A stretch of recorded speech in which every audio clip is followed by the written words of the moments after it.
My fellow UFC addicts, what is up? Max with the Parlay Princess. We are here Tuesday morning. We're going to go over UFC Tampa.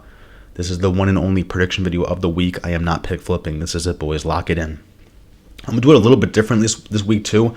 I have a shitload of notes, so I'm going to be a little more robotic as I'm reading off notes. But on the flip side, if you guys like, comment, subscribe, and then go to Instagram and DM me, I will send you all my notes in a screen recording. Bam, right there. You see everything. This shit took me like 10 hours. Okay? So you get 10 hours for free. Make sure you like, subscribe, comment, turn notifications on. Instagram, TikTok, at Parlay Princess, all that good stuff. UFC Tampa, I'm feeling really good. I pick flipped. I had tickets with YANEZ and TAVERAS, and I said, no. We're pick flipping. I'm going to be honest. I did get a little bit of help from MMA Expert. I only watched 1 or 2 prediction videos before making this, and one of them was Expert, and he talked me out of a few picks. I'm going to be honest.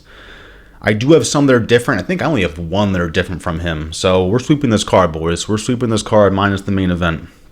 Here we go, guys. First fight. JOSEFINE, KNUTSSON, and PEIRA Rodriguez. So my pick is KNUTSSON. This is how we're going to do it. I'm going to tell you my pick. We're going to run through both fighters. And then at the end, we're going to kind of wrap into why I picked the person. So I picked KNUTSSON. It's a striker versus striker match. And they both have very similar stats. So the first thing I do when I bet guys is I look at that page. Age, significant strikes landed per minute, height, arm reach, all that stuff. So I look at that. And when I say stats are very similar, that's what I mean. The takedowns are similar. Strike average is similar. KNUTSSON won on Dana White Contender Series a year and a half ago. She's won 2 fights since then. She won unanimous decision against Marnik Man, who's 0-2, so that's not very impressive. And she got a unanimous decision against Pilastri, who's 1-1 in the UFC. So she has some wins, but over not high UFC level competition. Significant strikes landed in each fight ranges from about 124 to 81. So somewhere right in the middle, you can say is fucking 100. There you go. She gets about 100 significant strikes per fight. And she got 3 takedowns against Man. So she is willing to use her grappling, her wrestling in there too. So she is well-rounded, which is why I think she does win this fight. Rodriguez is on a 9-fight winning streak until recently. Now she's lost 2. So she was doing fucking fire, and now what happened? She beat Kay Hansen and Sam Hughes. Kay Hansen she got a win recently in another organization, but Kay Hansen is more of a model than a fighter. No offense, Hansen, you are beautiful. Sam Hughes is like very average, so it's whatever. She lost by sub to Jillian Robertson, and she got a DQ recently where she headbutted someone. If you get sub by Jillian Robertson, that's okay, because I would too. Props I'm going to look at because she does like to get finished in the second round. So I'm going to look. I don't picture KNUTSSON getting a finish, but it is something to look at if her last 2 fights have ended in the second round. We can say a prayer, boys. So look at that round 2 prop. Anyone to win a round 2, you never know. And like I said, KNUTSSON really doesn't get finishes. She's had 1 finish, and that was over 3 years ago. So do not bet on KNUTSSON getting a finish. She could, but I don't see it happening. And both girls fought around last May. So it's not like they both took huge breaks. They both fought about 6 months ago. That's good. That's what you want to see, roughly. So I am going with KNUTSSON. More well-rounded. Just stock report, too, in her last couple fights have just been better. Could Rodriguez get this shit done? Possibly. Don't just bust your parlays wide open. But I am going with KNUTSSON just based off my notes, based off, like I said, stock report, last couple fights, who she's beaten, and just her overall game. I'm also going to add bets I like. I have not looked at odds on this, but these are bets I'm going to look at once the odds drop. I'm going to look at KNUTSSON to win and over 1.5. I'm going to look at KNUTSSON KO, even though I'm not banking on that. KNUTSSON points, KNUTSSON over on strikes, and KNUTSSON over on takedowns. Not much Rodriguez in there, but I like it. Next fight, guys. Here we go. If you feel like I missed anything too, or my picks are way off, comment below, guys. I'm willing to argue with you. Davey Grant, Ramon, I believe it's Taveras. I thought it was Tavares, but that's not how you spell Tavares. Maybe it is. I was going with Ramon, and I think I was betting with my heart and not my head. he could definitely win this fight. This shit is 50-50. The odds reflect that too. But my pick is Davey Grant, guys. I switched. This is not because the expert. Shout out AJ. But you did have something to do with this. It's a BJJ versus overall MMA fighter. Even though TAVERAS is known for his boxing more, I think he might have a few subs. So they label him MMA, but I really know him as a striker. The first thing we're going to look at, guys, is like the stats. Like I spoke about, is the age difference. We got Ramon is 30, and we got Davey Grant is 38. That is a big, big difference. One guy is close to retirement. One guy is in his prime. Definitely something to think about. The issue is Davey Grant has way more UFC experience. Ramon Taveras has one UFC fight, and he could have lost that shit. So, on paper, it's tough. On paper, I get why they made this fight. Grant hasn't fought in over a year and a half, too. That I don't like. We just spoke about the girls' fight. They fought 6 months ago. Over a year and a half ago. Guys, when I don't shoot a video for like 2 weeks, I feel a difference. Like, imagine a year and a half. I don't know what he's been doing. He's 2-3 in his last 5, averaging 80 significant strikes in his last 5 with 0 takedowns. This is Grant we're talking about. He lost to Marcos, lost to Yanez, and lost to Chito Vera. So good losses minus Yanez. Yanez is good in my book, but I get it. He's been getting fraud checked a little bit. And 2 of those are split decisions. So that means it could have gone either way. It's not like it was a blowout. Something to think about here if the split decisions matter.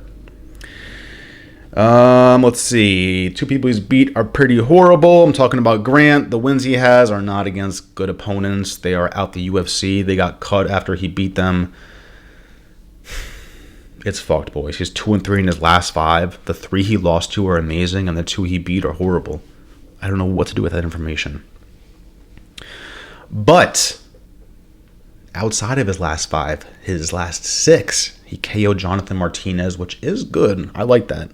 I like that for Davey Grant. That gave me more confidence in betting on him, even though that was like, what, fucking 5 years, not 5 years ago, maybe 3 years ago. Now for Ramon. Ramon has had 1 fight in the UFC like we spoke about, and I thought he lost that. I was betting on Cyril City, so I am biased, but you know, I think 80% of America thinks he lost that fight. He landed 62 significant strikes. So keep an eye out for that strike number. If they put that shit at like 45, I'm going to bet the over. He's been on the Dana White Contender Series twice. He got KO'd once by City. It was an early stoppage. And then he KO'd Cortavius in 30 seconds. But we saw Cortavius' last fight. Doesn't Cortavius look like the aliens from Mars Attack? No offense, but that's spot on. Cortavius looked really bad his last fight, so to KO someone in Cortavius, I'm not impressed with. Even the 2 KOs before that, he's beating guys that are 31-42. That's their record, 31-42. So if you look at Ramon's last 5, it's like, damn, he's been sleeping people, but he beat someone who's 31-42. I just have to go with Grant based off experience. It's night and day as far as experience, and to me that overshadows the age. So it is rare I bet on someone so close to the end and someone so young and prospecty. But just based off Ramon's last couple ones, I can't do it. Based off how Grant fights, I got to do it, guys. Bets I'd like for this are fight to go the distance. I also like no distance. Ramon plus 3.5, which means he has to win 1 round on the judge's scorecard or just win the fight. I also like Grant money line. I believe he's plus money. And I like Grant sub, because Grant does get them subs. That's it, boys. Let me know what you think down below. Here we go. Miranda Maverick, Jamie Lynn Horth. This one I'm not going to talk about too much, even though I got mad notes for this shit. My pick is Maverick all day and night. I don't care who she fights, unless it's someone that's a killer. Like if she fights Tracy Cortez, which she might have already, who fucking knows? It's gonna be a tough one for me. But for this is not tough. Even if Maverick, for whatever reason, loses this fight, there is no way I can bet on Jamie Lynn Horth. So no matter what, I'm happy with Maverick's performance, which is biased as shit. But here we go. This is Muay Thai versus kickboxing, which did surprise me that Maverick is known as a Muay Thai fighter. I thought there would have been some BJJ in there because she loves to get this shit to the ground. She loves to pressure against the cage, which is Muay Thai-ish, I guess. Maverick is 4 inches is the stats we're talking about here. Looking at the first little stat thing. Maverick is 4 inches shorter and 7 years younger. Love it. Love it. In the UFC, she's 7-3 with 2 subs, 1 KO, which was a doctor stoppage. Her best wins are Barbosa and Lee. Lee is 0-5, but she has faced female killers. So even though if you look at Lee's record, she's like 0-5 in her last 5. She did have to fight, damn, why can't I remember this bitch's name? I know her last name is Silva. Why can't I remember her first name? This is my shorty right here. Damn it. It was Silva and Barber. Those are the 2 she fought recently, as far as Lee goes. Why are we talking about Lee? I don't know. Because Maverick beat Lee. Okay, here we go. She averages about 45 significant strikes and gets 2 to 3 takedowns. So that's what I'm talking about with Maverick. Maverick is very well-rounded. I'm surprised she was just labeled as Muay Thai. She's going to go in the clinch, do her shit, trip her up, and she's going to get 3 takedowns here. Gun to my head, I'm going to assume Maverick gets 3 takedowns. And that's basically how she wins here, just using her overall MMA game. I like it for Maverick. I've been on Maverick at least the past 3 fights. I feel like she's won those 3. And that's really it, guys. I see her getting takedowns here and really just fucking up Jamie Lynn Horth's game. We just saw her fight. We're going to go over Jamie Lynn Horth in a second. Maverick hasn't gotten a sub in a year and a half. So that's something to think about. If you bet Maverick, points is always beautiful. Round 3 to start. Maverick over 1.5, something to think about. Here we go with Horth. Horth is 4-1 in her last 5. Only 3 UFC fights, and she's 2-1 in the UFC. Horth recently lost to Hardy, and I do see Maverick as a mini Hardy. Same kind of heart, same kind of fight style. Throw, get in the clinch, possibly get a takedown, control. All that good stuff. That'd be an interesting fight, actually. Hardy versus Maverick. Her last fight, she went split decision with Petrovic. And I just think Maverick is better than Petrovic. Jamie Lynn Horth, you should have won that unanimous decision. And you didn't, so now you're scaring me. In her last fights, she's going for takedowns and choosing to strike less. And I think that will be her weakness. So Horth is deciding to strike less, going for takedowns, and I think against Maverick, you're going to really struggle with that. Maverick has way more UFC experience, and the odds make sense. A little stretch. I think she's like over a -400 now, -450. That does scare me, but we're going to find out ways to get that shit down. Just like this. Maverick points, Maverick to win and over 1.5, Maverick sub, Maverick over on takedowns, or Horth under on strikes. Because Horth has decided to strike less for whatever reason. You're a striker. Why would you do that? Why would you do that? She's a kickboxer that's going for takedowns. What are we doing here, boys? It's Maverick day and night. I can't unsee that. And if you guys see anything different, comment below. Next fight. Miles Johns, Felipe Lima. This one is rough for my guy Johns. He was supposed to fight Cody Garbrandt at 135. That is not happening. Now he's fighting at 145. What did Miles Johns do to your UFC? This is a wrestler versus striker matchup. Johns is going up in weight class. We just spoke about that. Blah, blah, blah, blah, blah. Both guys are in their prime. Looking at the stats, both guys age-wise are in their prime. Fun fact in my notes. Did you guys know that Johns got KO'd by Bautista in 2019? Mario Bautista KO'd my guy Miles Johns in 2019. How does that happen? Who fucking knows? He also fought Yanez and won unanimous decision in 2018 at LFA. So Miles Johns has fought Adrian Yanez already, if you didn't know that. The only one I like recently is Cody Gibson. I'm actually pretty high on Cody Gibson. Very well-rounded MMA fighter, even though he's a little past his prime. Miles Johns averages about 40 significant strikes per fight, and he gets anywhere from 0 to 2 takedowns. So we can kind of bank on him doing the same thing. Strike, strike, strike. If he's in trouble, get a takedown. If he's feeling good, get a takedown. We'll see what his odds are. If they have him like over 0.5 takedowns, I might have to do that shit. I might have to. The guy who's fighting is a killer. 13-1. Lima is very well-rounded. 4 KOs and 3 subs. So about half his fights have ended in a finish. His only loss was at the start of his career, which means he's on a 13-fight win streak. 13-fight win streak for my guy Lima. He's only had 1 UFC fight, and he got a sub against Namav. Even though he's only had 1 fight, he fights good people that are like 17-6, 21-7. He ain't doing the shit that Ramon Tavares is doing, where he's fighting 30-50, you know? These guys have good records. They all are well-rounded, and he is winning those fights in pretty good fashion. His last 6 have gone decision, and I see the same thing happening here. I see Lima decision. I think Miles John survives. I did not put any fun bets for this one. Bets I like. We're going to do this on the fly, guys. Ready? Bets I like. I like Lima points.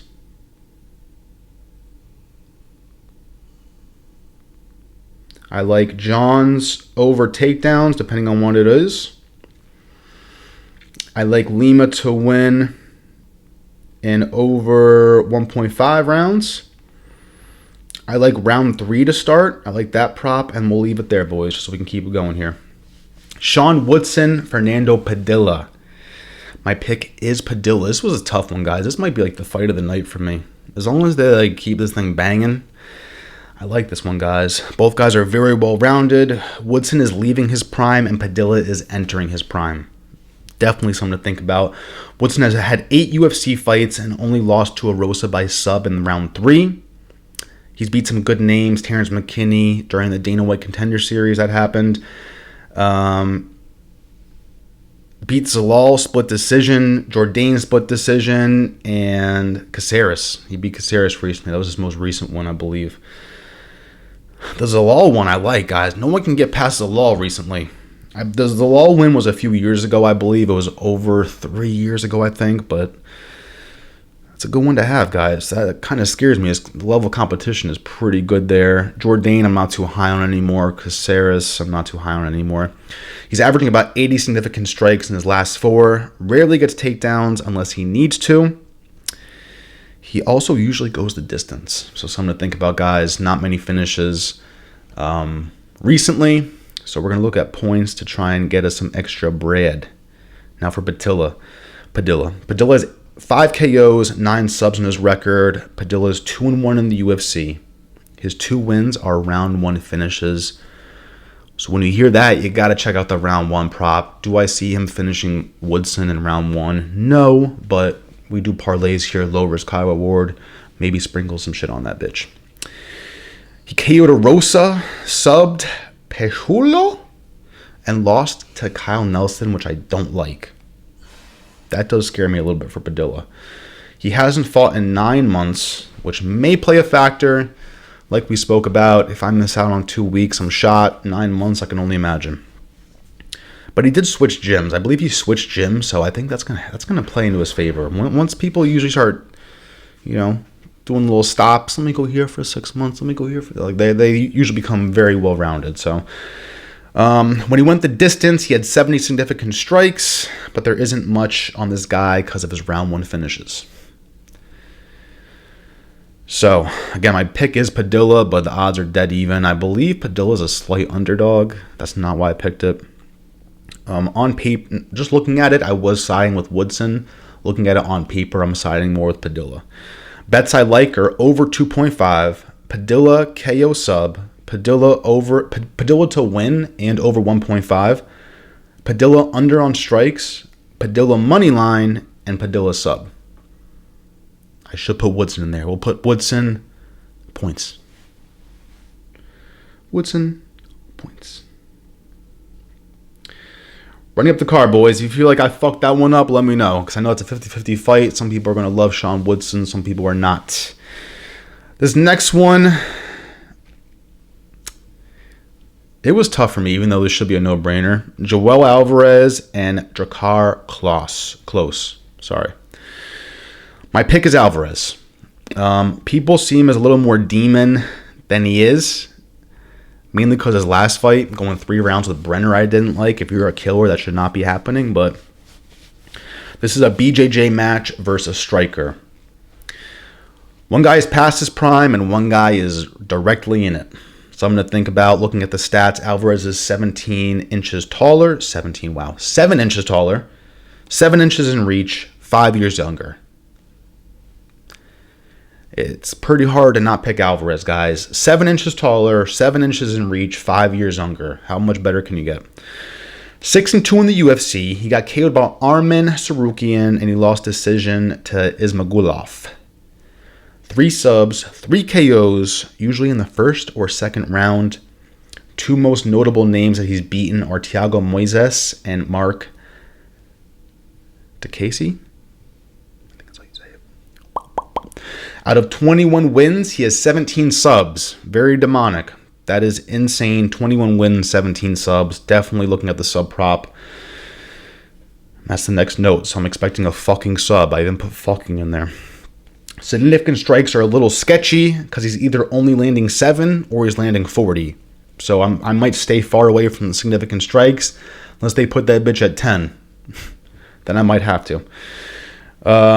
Crazy part is he has 0 takedowns in the UFC. So this guy's a demon with the subs, but we have 0 takedowns as of now. Very unique. Now for DRAKKAR. 11 UFC fights and only 2 losses. He gives me like Eric Anders vibes. So I'm like, I got PTSD to the max right now. I'm seeing like Eric Anders staring me back in the face right now. That old man strength may come into factor here, boys. I hate that shit, but... He lost to Tamir and lost to Dariush. Good last win was over Joaquin Silva, who can be dangerous at times. The guy is a power puncher. But overall, KLOSE hasn't really fought anyone that I like. I like Alvarez to get a finish. It took him way too long to finish Brenner, like I mentioned. But I could see a sub here, just based off the height difference, the arm reach. He should be able to close the distance, pressure against the cage. This guy hates takedowns, so I don't know about the takedowns, but I am expecting a sub here. How he gets it done, I'm not sure. He doesn't want to stand and bang with JACOBY, so that's the safest path to victory. Does he do it? I don't know. Bets I like for this: Alvarez money line, Alvarez under on takedowns, Alvarez sub, Alvarez KO sub, Alvarez under on strikes, and Alvarez over 1.5. That might be the safest for me. Alvarez to win and over 1.5. Maybe we can get that like minus 350 down to like a minus 110, just like we did with Dominic Reyes. We did that shit. If you guys see anything different here, comment below. Feel free to. That's my pick, is Alvarez. Next fight, we got Michael Johnson. Atman Azatar? Bink, bink. Wrestler versus striker, guys. This is the one I'm staying pretty far away from. Both guys are older. Both guys are like 50-50 on wins, losses. We're going to go over it, though. Both guys are old, like I said. One is 38 in Johnson. The other one's 34. Johnson is the OG. 28 UFC fights. The issue is he's lost half of them. So 28 UFC fights. Guess how many he's won? 14. And guess what? He's lost 14. So this is 50-50 if I've ever seen it. He is the vet, but like I said, I'm staying far away from this. We're going to name some names. He lost to Malarkey recently. Lost to Guida. Lost to Quay Guida. He did just beat Darius Flowers, but Darius Flowers is falling apart, so that is not a good win to me. That's like a layup. Unless I'm in there, I'm going to sleep round 1. When it goes to distance, he averages 70 significant strikes. So minus the times he goes to sleep, whenever he goes the distance, he gets pretty high up there. Roughly 70 significant strikes, so keep an eye out for the strike number. Last fight, he got 4 takedowns, but his 5 before that, he got 0 takedowns. So if he needs to work in the wrestling, he will, which might be a good game plan here. Maybe we're going to look at the over on takedowns, because if they put that shit at 1, I'm betting that. Let's go over as Zatar is 2-2 in the UFC. Started off hot with 2 KOs in round 1 against nobodies. And now he loves to get finished in round 1 against somebodies. Michael Johnson is a somebody. Something to think about. He got slept by Frivola and Prado. And they both haven't looked the best right now. So he's going to sleep against guys who have been going to sleep recently too. He has 10 KOs, 2 subs.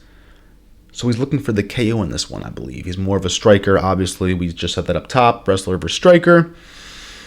Someone's either getting viciously knocked out or it's going to decision. Someone's either pulling like a Johnny Walker in this fight or it's going the distance. That's what I see based off my shit.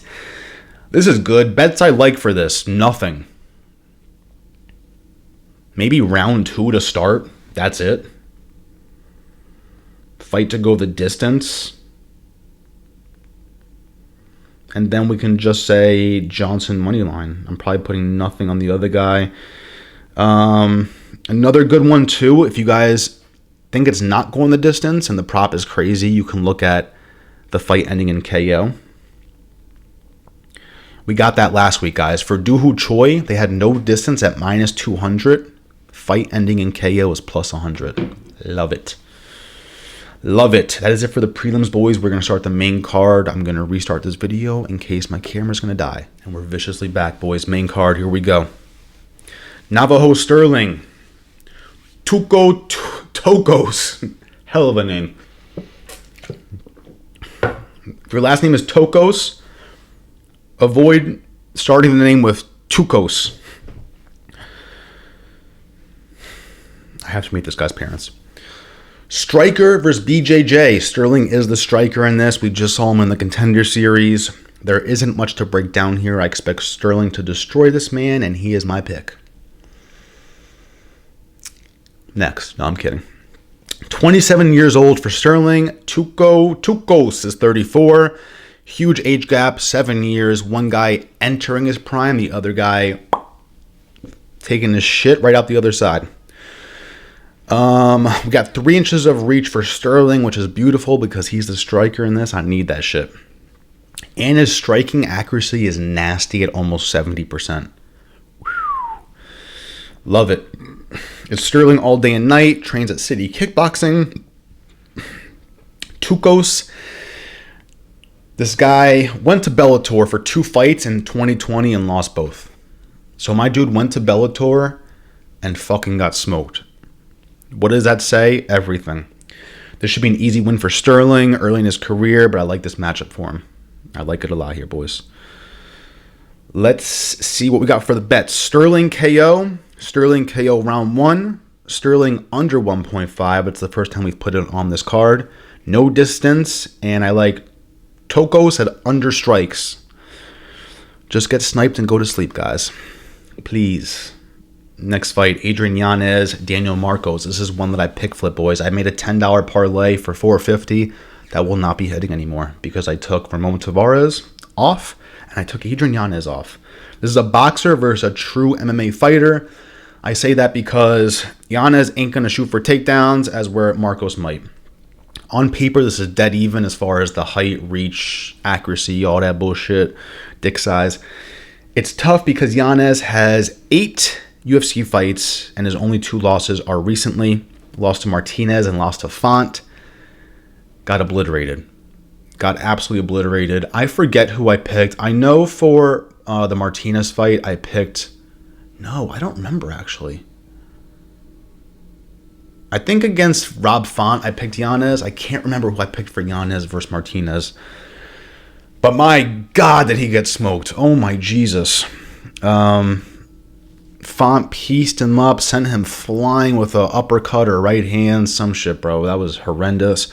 And then Martinez just kicked his legs into outer space. The only win I like from him is Davey Grant.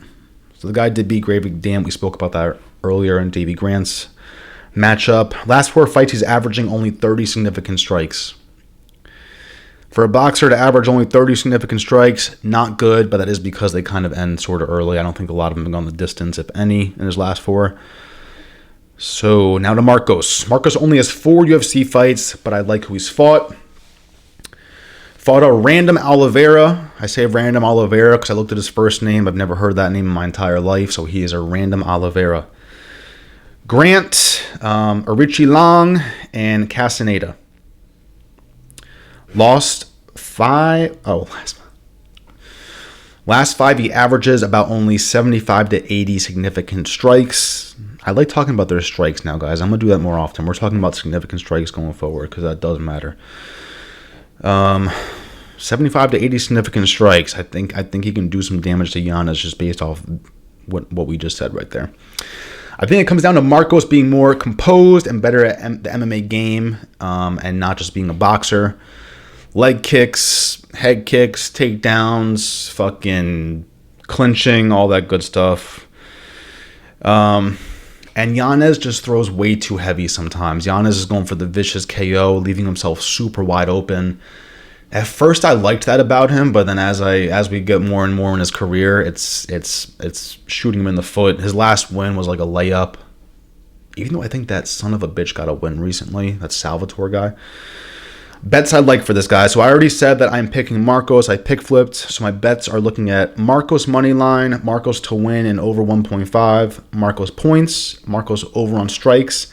And then we have to talk about Yanez money line because he is plus money. And we got to talk about Yanez KO because he is a boxer. These prop bets I like, guys, are just to have you starting to think about, what could be good value. The odds haven't dropped yet, but the prop video will be coming out after the weigh-ins on Friday. We're going to dive in super heavy on all these little prop bets. Love it. Next fight. And, guys, if you feel like I'm wrong on that, comment below because I did pick flip, so it's 50-50. This one scares the shit out of me. VITOR PETRINO and I have beef because he lost me $50 and I missed out on $300 because of you.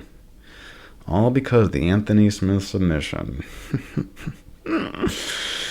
And on the flip side, guys, Dustin Jacoby has won me money.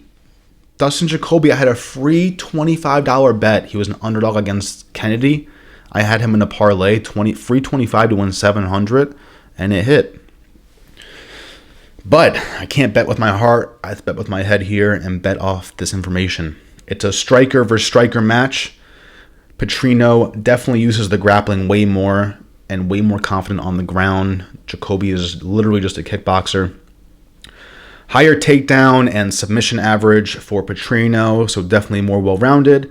Jacoby doubles his significant strikes per minute, though, which is interesting. So per minute, Jacoby doubles the number. There's a 9 years age gap. 9. That's insane. Petrino's 4-1 in the UFC.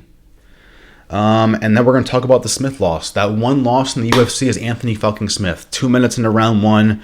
The one thing you're not supposed to do is get latched up by Anthony Smith. What happens?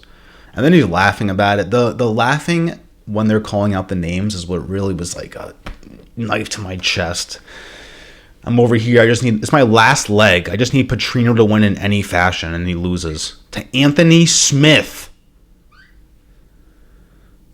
These odds are juiced, guys. For someone that just lost to Anthony Smith, these odds are juiced. I'm cranky now. He subbed Prachnio and KO'd Buckley. Subbing up Prachnio is actually fucking fascinating. We just saw Prachnio versus Buckley. And Prachnio was a demon in that fight. Who remembers that like against the cage fucking head kick he threw? That shit was nasty. I'm fake on Prachnio now, guys. Very low average for significant strikes, about 25 to 30 for Petrino. But that's because he mixes up the grappling too. And he gets anywhere from 1 to 4 takedowns. So we're definitely going to look at the takedown prop for that. Now Jacoby is 1-4 in his last 5, which is actually surprising to me. I thought Jacoby was better than that. But his only recent win was Kennedy. And Kennedy at 205 just wasn't it. Kennedy at heavyweight, title run starts now for my guy Kennedy. He went the distance with Roundtree, Mirzakhanov, Menefield, and then got slept by Reyes. That was his last loss, was the Reyes KO in round 1, like a minute and a half in. Got starched by Reyes, but that's because the Reyes title run starts now, boys. Let's see what we got here. He was in the UFC for 2 fights in 2011 and lost them both. He then came back in 2020 and dominated on almost an 8-fight win streak. There was a draw in there, but Jacoby was on an 8-fight win streak when he came back in 2020. But then ever since then, he's just been dealt killers. So he fought Khalil Roundtree. God, shut the fuck up. Move, car. What are you, retarded? He fought killers, guys. And after Roundtree, it was downhill for Jacoby. Let's see what we got. When his fights go the distance, he's getting close to 100 significant strikes. That is fascinating for Jacoby. Almost 100 significant strikes. So my pick is PETRINO. More well-rounded. The age gap is insane. PETRINO, his fight IQ is fucking terrifying. But other than that, I literally thought a bird was about to crash into me. That was crazy. And bets I like, guys. I like PETRINO by sub. That could be the fucking play right there. PETRINO sub, PETRINO money line, PETRINO to win, and over 1.5. Jacoby over on strikes, and PETRINO KO sub. Very, very fascinating stuff here. Comment below if you guys disagree or agree. Manel Cop, Bruno Silva. I'm picking Cop, but the odds are juiced out their fucking mind. If you've seen Cop's last 3 fights, they have not been dominant. This guy is way more dominant on the microphone than when he's fighting. I know his last fight, he like broke his toe or some shit, or like his toe ripped off his body. I forget what it was, but it's your toe. Out of every body part to break, you would think the toe would be like. But no, lost to Makayev. This is an MMA fighter, a true MMA fighter, just because of his ground game, his striking versus a BJJ artist. I think it's time we label Bruno Silva as not just BJJ, because this guy be sleeping people too. Talk about Cop. He's got 11 KOs, 5 subs. This guy fought Asakura twice in Risen. Cop fought Kai Asakura in Risen twice. He lost the first time. The second time he won. I think he KO'd him.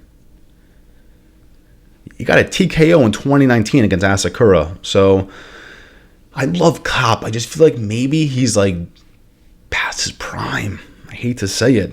I am picking Cop in this, but his first UFC fight was against Pantoja, so that's fair. And then he lost to Mateus Nicolau, which is also fair. This was back in 2019, 2020 when Nicolau was looking way more dangerous. Then his last loss was to Makayev, like we spoke about. We spoke about the broken toe. He could have won that, though. I believe it was a split decision. I thought he could have won that. Makayev wasn't doing jack shit. They cut Makayev after that. Interesting look. He averages about 50 significant strikes. In his last fight, he only got 20 significant strikes. So went 3 rounds to Makayev and only got 20 significant strikes, which is interesting. That means they might put that strike number super low. They might put it at like 25, and then we can just fucking bet that shit over. And he doesn't really get any takedowns. So maybe bet the under on takedowns for Cop. Especially against a BJJ artist, he might want to keep this standing. Silva has 3 KOs and 1 sub in his last 5. He is 4-1 in the UFC. No, wait, never mind. I take that back. In the UFC, he's 4-2-1. My issue is he's beating up cans. So looking at the people he's beat, it's people that Cop should just wipe the floor with. He hasn't fought anybody like Cop. And based off the odds, I will leave this parlay out or just bet the rounds. Because Cop should win this, but it's fucking Manel Cop. Like, I used to be super high on this guy, and now I can't add him in parlays. Bets I like are round 3 to start. So that means the first 2 rounds have to go. Round 3 starts, you won your bet. I like it going the distance. I like Cop to win and over 1.5. Silva under on strikes. Significant strikes. I like Cop points, and I like fight ends in a KO. It's going to be way better prop than... I can see us ending in a sub, too. I might look at that sub prop, too. Fight ends in a sub. I'm assuming that KO prop is going to be like a plus 200 and sub is going to be like plus 600. So definitely something to think about. These guys could latch up a sub. That's my pick, guys. Cop, but I'm just warning you, be very careful. This is not like bet the house, you know? Just like this next one. Cub Swanson. Billy. I've never tried to say this guy's last name before. Quarantillo? We got to shorten that. Billy Quar. There it is.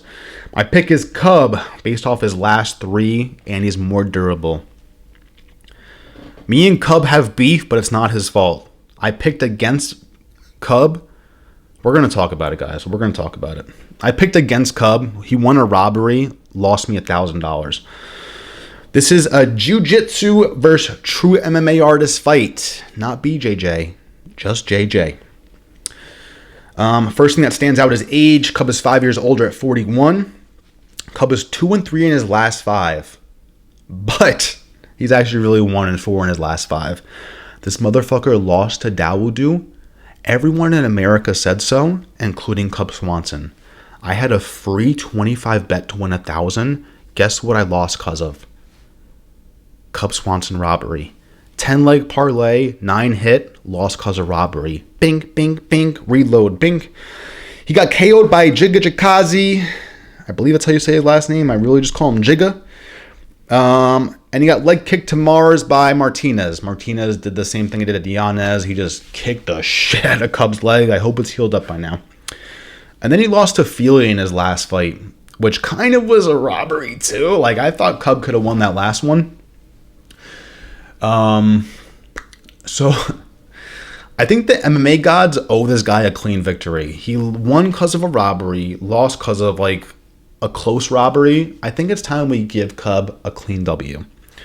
I am slightly betting off that, which is really fucked in the head. The MMA gods, please bless me here. Let's see what we got. Been in the UFC since 2011, and he's 13-10 in the UFC. Last 3 fights, he averages about 60 significant strikes and 1 takedown. If they put Cub at over 0.5 takedowns, lock that bitch in. Let's talk about Billy. Billy has been here since 2019. He's 6-4 in the UFC. Lost to Tucker, Shane Burgos, Barboza, and Zalal. All okay wins. Minus Tucker, I believe. He was able to survive a round and a half with Zalal and only 2.5 minutes with Barboza.